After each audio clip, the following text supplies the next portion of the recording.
अर्थ अलंकृति नाना, छंद प्रबंध अनेक विधाना, भाव भेद रस भेद अपारा, कवित दोष गुण विविध प्रकारा। नाना प्रकार के अक्षर, अर्थ और अलंकार, अनेक प्रकार की छंद रचना, भावों और रसों के अपार भेद और कविता के भांति भांति के गुण दोष होते हैं। कवि विवेक एक नहीं मोरे, सत्य कहूँ लिखी कागद कोरे।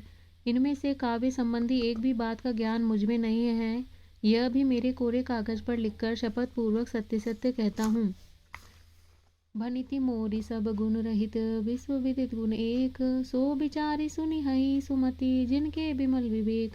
मेरी रचना सब गुणों से रहित है, इसमें बस जगत प्रसिद्ध एक गुण है, उसे विचार कर अच्छी बुद्धि वाले पुरुष जिनके निर्मल ज्ञान है इसको सुनेंगे। एहिमा रघुपति नाम उदारा, हे पावन पुराण श्रुति सारा, मंगल भवन मंगल हारी, उमा सहित जेहि जपत पुरारी।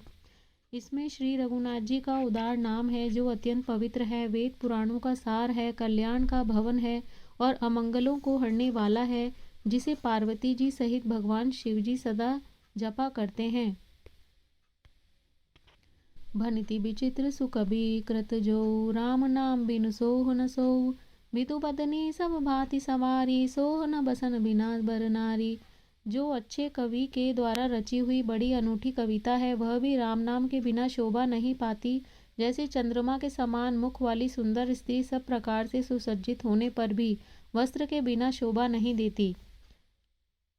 सब गुण रहित कुकवि कृत बानी, राम नाम जरा जस अंकित जानी, सादर कही सुनहि बुध ताही, मधुकर सरिस संत गुणग्राही। इसके विपरीत कुकवि की रची हुई सब गुणों से रहित कविता को भी राम के नाम एवं यश से अंकित जानकर बुद्धिमान लोग आदर पूर्वक कहते और सुनते हैं, क्योंकि संतजन भोरे की भांति गुण ही को ग्रहण करने वाले होते हैं। यद्यपि कवित रस एकौ नाहि, राम प्रताप प्रगट ही माही, सोई भरोस मोरे मन आवा, केई न सुसंग बढ़पनु पावा। यद्यपि मेरी इस रचना में कविता का एक भी रस नहीं है, तथापि इसमें श्री राम जी का प्रताप प्रकट है। मेरे मन में यही एक भरोसा है, भले संग से भला किसने बड़प्पन नहीं पाया। धूमऊ तजई सहज करुआई, अगरु प्रसंग सुगंध बसाई, भनिति बदेश वस्तु भली बरनी, राम कथा जग मंगल करनी। धुआं भी अगर के संग से सुगंधित होकर अपने स्वाभाविक कड़ुएपन को छोड़ देता है। मेरी कविता अवश्य भद्दी है, परंतु इसमें जगत का कल्याण करने वाली राम कथा रूपी उत्तम वस्तु का वर्णन किया गया है, इससे यह भी अच्छी ही समझी जाएगी। मंगल करणी कली मल हरणी, तुलसी कथा रघुनाथ की, गति क्रूर कविता सरित की, जो सरित पावन पाथ की। प्रभु सुजस संगति भनीति, भली होई ही सुजन मन भावनी, भवंग भूति मसान की, सुमिरत सुहावनी पावनी। तुलसीदास जी कहते हैं कि श्री रघुनाथ जी की कथा कल्याण करने वाली और कलयुग के पापों को हरने वाली है। मेरी इस बद्दी कविता रूपी नदी की चाल पवित्र जल वाली नदी गंगा जी की चाल की भांति टेढ़ी है।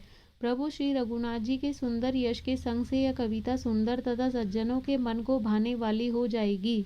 शमशान की अपवित्र राख भी श्री महादेव जी के अंग के संग से सुहावनी लगती है और स्मरण करते ही पवित्र करने वाली होती है।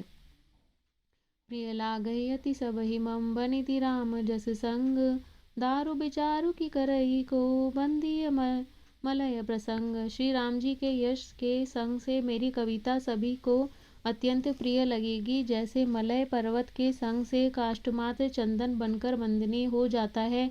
फिर क्या कोई काठ की तुच्छता का विचार करता है। श्याम सुरभि पय बिसद अति, गुणद करई सब पान, गिरा ग्राम सिय राम जस, गावई सुनई सुजान। श्यामा गो काली होने पर भी उसका दूध उज्ज्वल और बहुत गुणकारी होता है, यही समझकर सब लोग उसे पीते हैं। इसी तरह गवारू भाषा होने पर भी श्री सीता राम जी के यश को बुद्धिमान लोग बड़े चाव से गाते और सुनते हैं। जय श्री राम।